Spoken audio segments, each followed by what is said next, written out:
Yo, what's up, guys? Alright, basically, this is another video.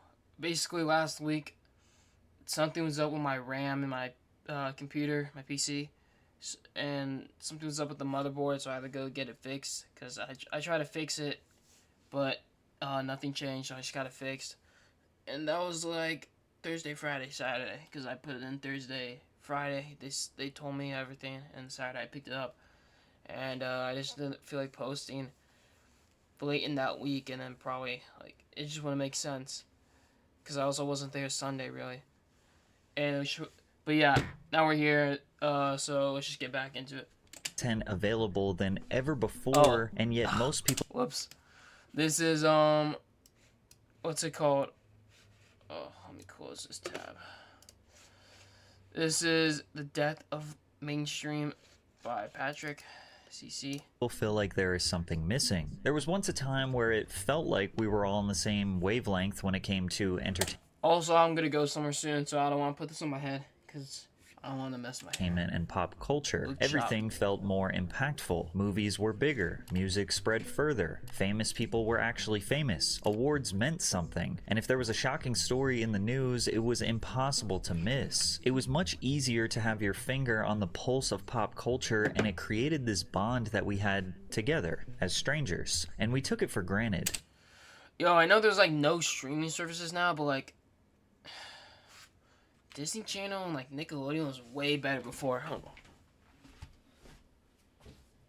on.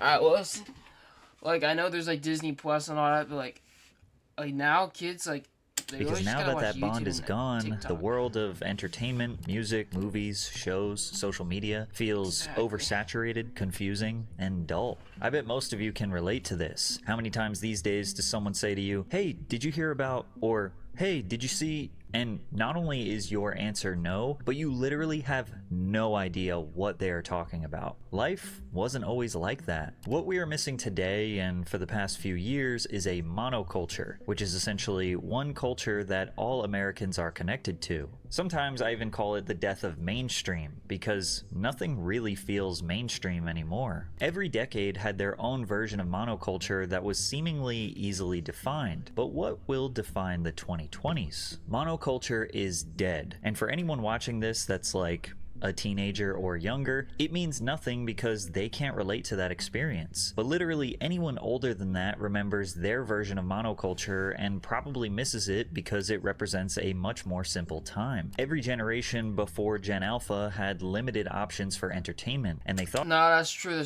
because like alright, before like COVID and everything, before like when streaming, because COVID's kind of like that 2020 time was kind of like when all the streaming services came out because everyone was just at home. Before that, like TV was a lot more watched. I would say like before late 2019, like going to my grandparents' house, there was no like Netflix. There's barely YouTube. Well, there was YouTube. I'm saying there's barely YouTube, like as in like on the TV. It was really just Netflix or Nickelodeon or Disney. And like then like in 2018, 2019, like she got the tab when I would watch YouTube. Even YouTube, like, YouTube wasn't like, I wasn't really big with it. I used to watch like GTA.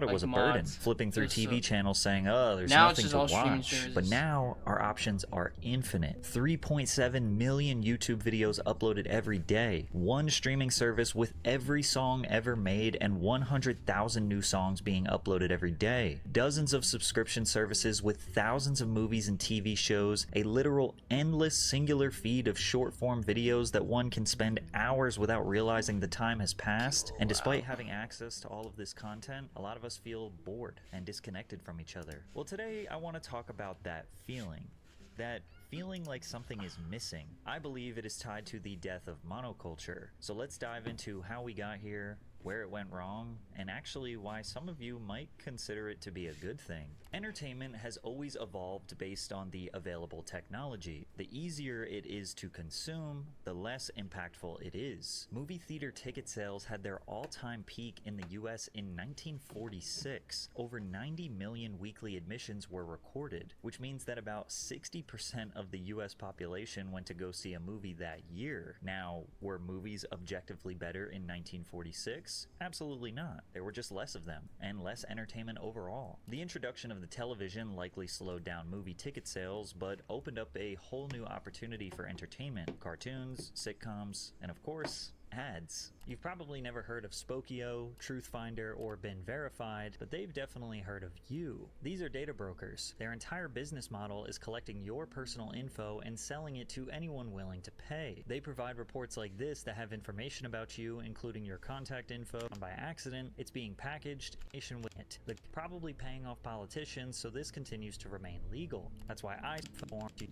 moved folks day. Or even worse, you had to read this book Bugging called think The I'm gonna TV give you free Guide advertising. to figure out when they were Give going me the to air a advertisement. rerun.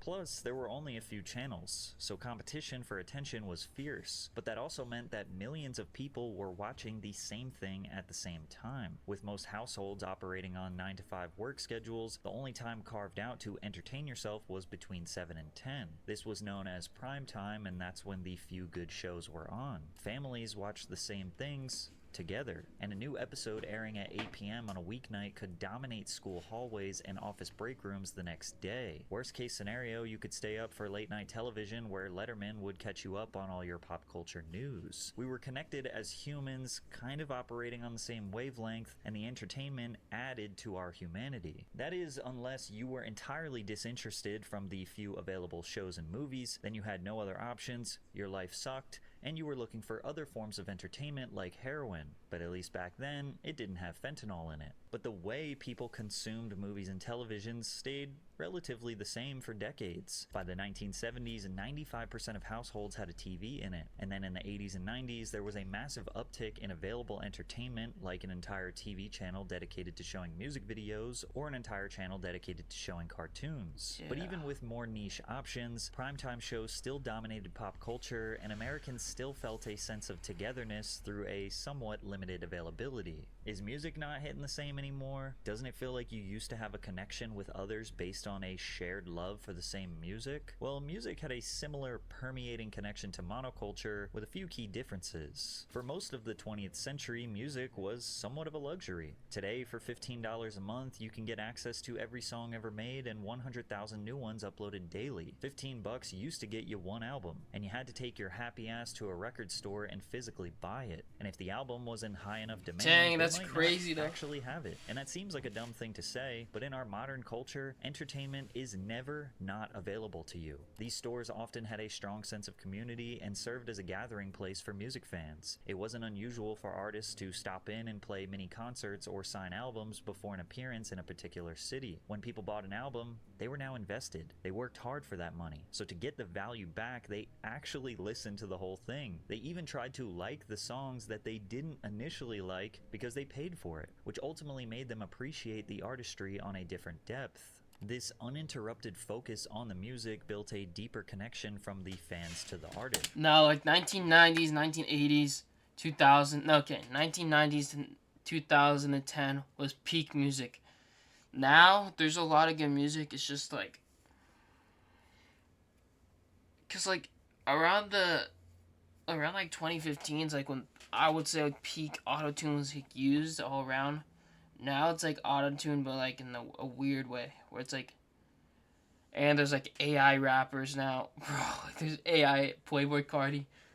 Alright, I'm not gonna lie, yeah, Playboy Cardi's crazy, but right now music, I don't know, it's kind of mid. Fans had to imagine what their favorite musicians were like based on lyrics, a few interviews, and carefully staged photographs in magazines or posters on their wall. There was a mystique. Pop stars felt larger than life, almost like fictional characters, which is why people would pass out at the mere sight of Michael Jackson. Today we have countless interviews and endless access to all of their thoughts and opinions on social media. That mystery is gone. Artists are more accessible than ever, and because of of that, they feel less special. And since music was basically a luxury, most people didn't have tons of disposable income to buy every release they wanted to listen to, so they typically resorted to listening to the radio or watching MTV. You couldn't just search your favorite Guns N' Roses song and get that instant gratification. You had to turn on MTV and just wait for it to come on, but in the meantime, you were consuming tons of other good songs that made you a more well-rounded music listener. And that was the same predicament for everyone. So at school dances, parties, or clubs, everyone felt connected because the songs that were being played were the ones that everyone had the same access to. A lot of club DJs today still mostly play music from the 2010s, and a lot of people wonder why they aren't playing more modern music. Like, are we all crippled by nostalgia? Well, not necessarily, Yeah, but when you play music from the 2010s, you can kind of guarantee that everyone in the club is going to know those songs. like if anyone plays like some like peak 2010s music, a lot of people are gonna know that. You play like Yeet, some people don't. Some people hate Yeet. If you play like Taylor Swift, like a new Taylor Swift, some people hate Taylor Swift. Like, yeah, so it's like it's kind of like not too niche, but like too like vastly different music. What's not broad enough. Extremely popular and mainstream to you might literally not be considered extremely popular and mainstream to the person next to you. Today we have unlimited access to every song ever made. When a new song or album drops, it is just right there. Boom, it's right there. Don't yeah. have to talk to anyone. Don't have to buy it. Don't have to sign out on a new album, bro. The Travis Scott album. It's not bad, but it's not beating Utopia. I'm not gonna lie, Utopia is like top 2 out of all of his albums. Like, no, it's not beating Utopia. Wait, most of the time, it wasn't the bad artist though. is actually but begging you to listen to it, or you accidentally not what I found expected. out about it. You didn't even want to discover it. Most people have resorted to just letting the algorithm decide what music to recommend to them because it's easier than doing all of the effort I just talked about before. Combine this lack of mono connectivity through music, requiring absolutely no effort to get access to the music, as well as artists not having the star power due to overexposure, and surprise, surprise, music holds absolutely no value to the average casual listener. Once we entered the 2000s, the rapid advancement of available technology caused a dominant monoculture to become more fragmented. TVs were becoming cheaper, bigger, and higher quality. The internet was getting faster, becoming easier to access and navigate. Cell phones were in everyone's pocket. We were becoming more connected than ever, but we didn't realize it was actually going to drive us further apart. In my opinion, 2000 to 2010 was a great sweet spot for pop culture.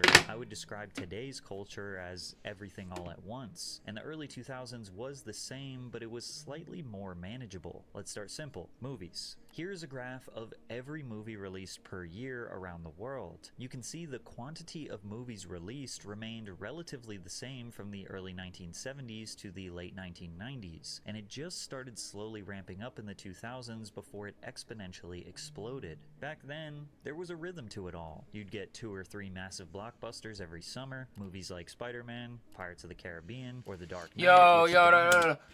Andrew Garfield's Spider-Man's all time the best. I don't care.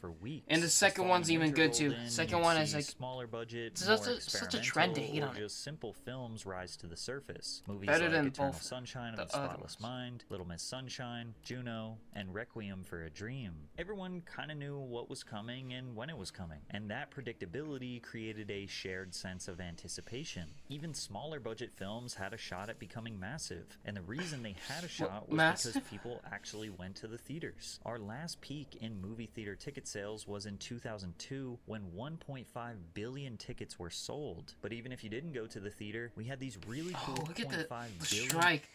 That's crazy. I mean, obviously that makes sense, but like the rumors of COVID, like right here, and then like 2020 right here, boom. That's tickets were sold, crazy. But even and if like you even didn't go to the 2021, theater, 2022, really like people cool were a little skeptical. DVDs, And 2022, not really. 2021, you saw people were were like skeptical to come, and even like 2021, when there's the time where everyone's like, okay, everyone's safe if you have like everything good and you have the mask, you can still stay like 6 feet away or whatever.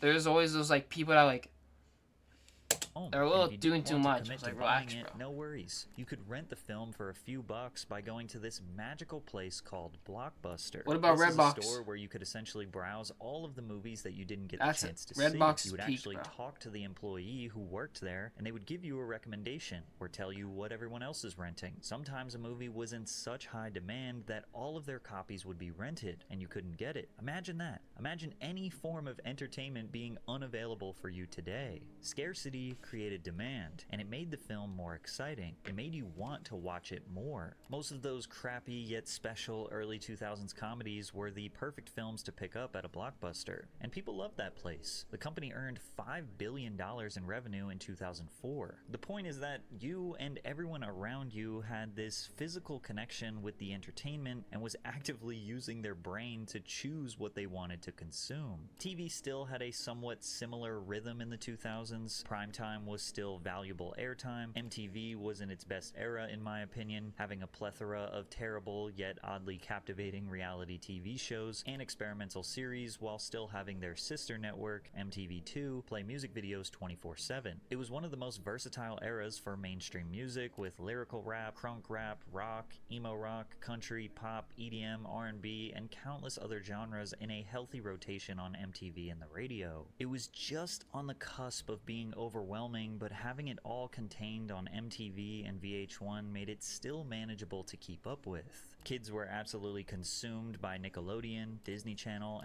My work is easy because I use Oh my gosh. Here's how I keep track of all my tasks. I start by brain dumping everything I need to get done. And Cartoon Network, which were 3 separate networks that each had 2 to 3 shows worth paying attention to in their respective eras. We still had a healthy separation between our personal lives and our school and work life from 9 to 5, only entertaining ourselves lightly in the morning and in the evenings. We didn't have a phone to distract us from literally every millisecond of boredom. The entertainment options still felt limited enough that you could Sorry, I had to check my feel dude. like everyone around you was on the same wavelength. Plus, we were still at the mercy of knowing the schedule of when new shows were going to. Bro, that time, I don't know, was it 12:30, 1 p.m.? No, that time where it goes from, like, Nickelodeon, like, Disney. I don't think it was Disney, but Nickelodeon to, like, Adult Swim.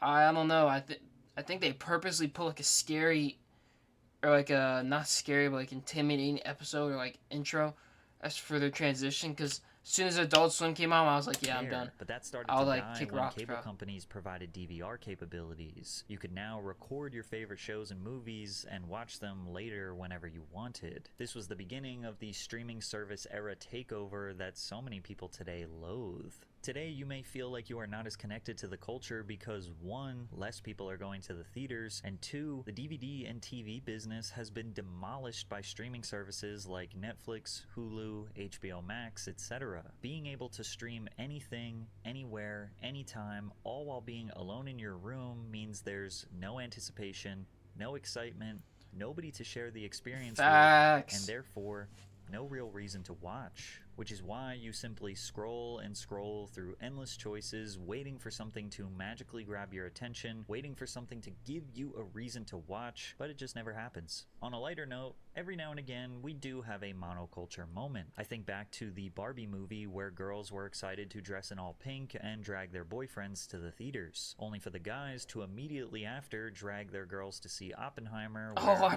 Oppenheimer's so good.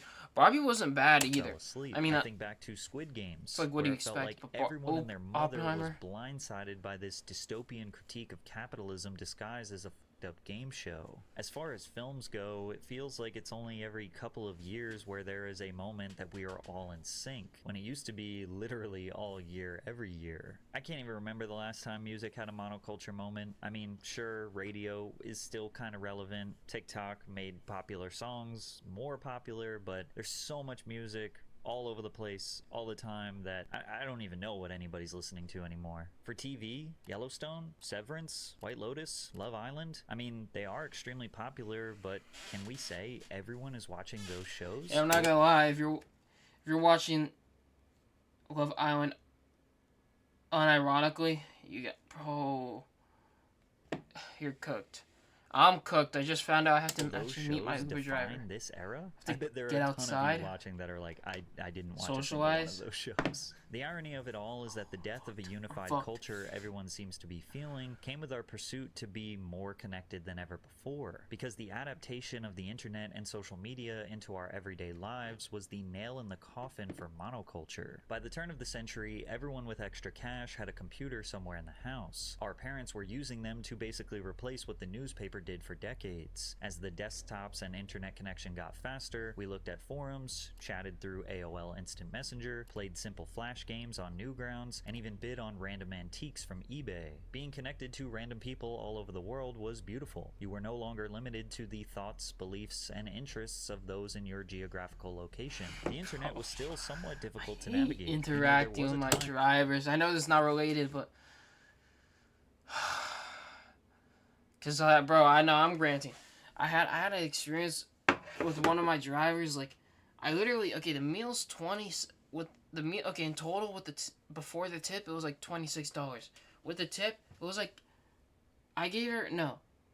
What was it, 26? No, it was 27. Yeah, because I gave her, it went to 31 because I gave her a $4 tip. That's a crazy tip for 27. At least I think so. Or at the bare minimum, that's a decent tip. Why? And I accidentally had to meet them. They're like, oh, they're literally saying like this, geez, thanks for the big tip. Like, in a sarcastic manner. I was like, I became hateful that day for that. Didn't ruin my day. I just became hateful that day. When Google like, didn't have all the answers, you had to check other search engines. Nah, I like tip Yahoo decent though. and I my give favorite, at least Ask Jeeves to find what you're. At least, unless it's like a DoorDash that's like across the street, but for whatever reason you can't leave your house or your place, like literally across the street. That's the only reason to have like a $2 tip. Otherwise, I give like $3 tip,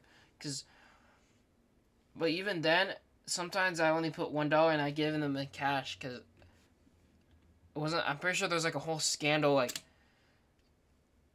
either DoorDash or Reeds was taking the Videos tips. would take forever to load, the quality was often terrible, and sometimes just straight up didn't work. Using the internet kind of felt like exploring uncharted land. That friction, scarcity, and lack of instant gratification was what made it special. It was worth working for. Today, we just expect things to work. We demand convenience, and we are willing to give up our human autonomy for it. Initially, the entertainment industry as a whole saw the internet as a threat because of piracy. Suddenly, millions of people could download movies, music, and TV shows for free through networks like Napster, LimeWire, and torrent sites, completely bypassing traditional revenue models. Studios, labels, and networks feared the collapse of their business structures, as physical sales and TV deals were at the risk of being replaced. The internet stripped them of control, and for the first time, the consumer had the power to access content without paying a cent. From the consumer's perspective, the logic was simple. Why pay for something when you can get it for free instantly? Piracy wasn't just about being cheap, it was about convenience. Buying a CD or DVD meant going to a store, spending 10 to 20 bucks, and hoping you'd like the full album or movie. Then again, people didn't realize the nuanced value of the additional human experiences they got while consuming entertainment. All that driving to the store, talking to people, limited inventory, sitting on a sticky theater seat, that was all just considered to be an inconvenient cost to getting what you wanted.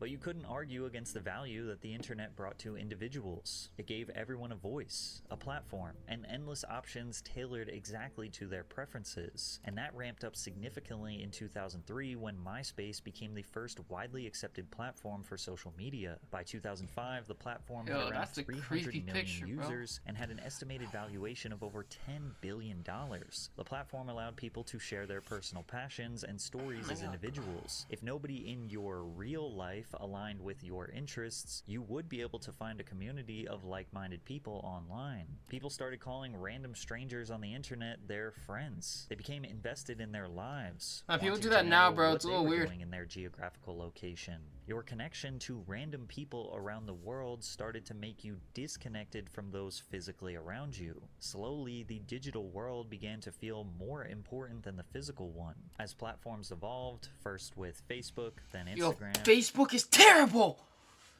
Why do they keep logging me out of my Facebook marketplace, bro? I can't look at cars. and eventually actually gets me TikTok, so the mad. focus shifted even further away from a shared experience and towards personal They do branding. everything but Algorithms fix like were the designed scamming not problem. to connect people as a whole, but to keep you personally engaged, feeding you content you already agreed with or found entertaining. The internet became less of a town square and more of an echo chamber, reflecting only your own tastes, beliefs, and biases back at you, just so you wouldn't click off the app. Social media People, bro, I didn't realize until like recently. People post stuff they didn't do to like that whole like idea of like people posting fake stuff for like people to see them a certain way. That's real. I thought like maybe sometimes here and there. And those people that do that like every post, like on Instagram, they're posting like they're on a boat.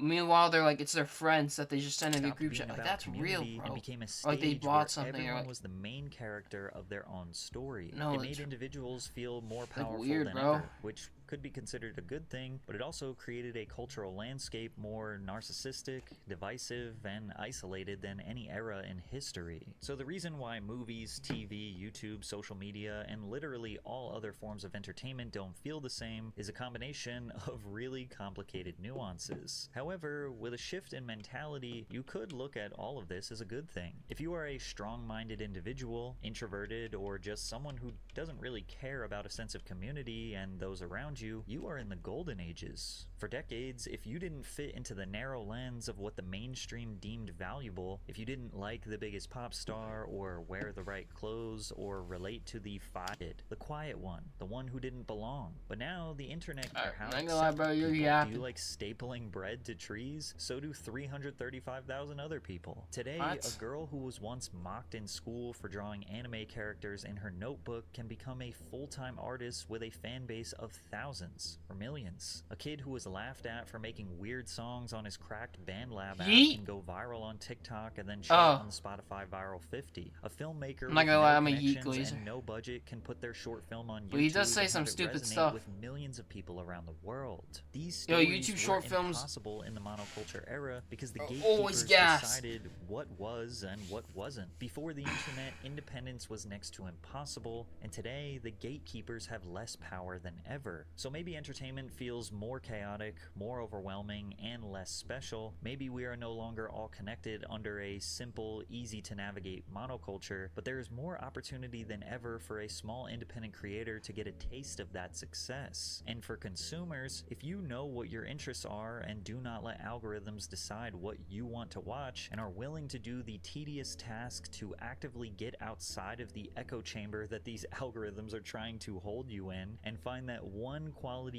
YouTuber or that one underrated Hulu series, then you are probably completely fine with today's entertainment climate. Build your own world. Who cares about community? This is your life. Now, I personally go back and forth on my feelings towards the death of monoculture. I don't personally feel drowned out in content. Since I have terrible movie and TV taste, I will watch just about anything as long as there is a decent premise Okay, you for the should plot. explain it. No, I feel like, well, obviously it definitely has changed. I won't say it's terrible. I just feel like it could be better. But also, like, I think the whole quarantine thing was the biggest save for, like, channels. Like, I think once that happened, everyone realized, I think all of those companies realized, like, just making their own streaming service, just having their own content was good. Like, look at Disney. Start off just Disney, then Pixar, then they got Star Wars, and now they got something. And now they got National Geograph, whatever it's called. And now they have, like, a whole arsenal. Or, and, like even, like, then,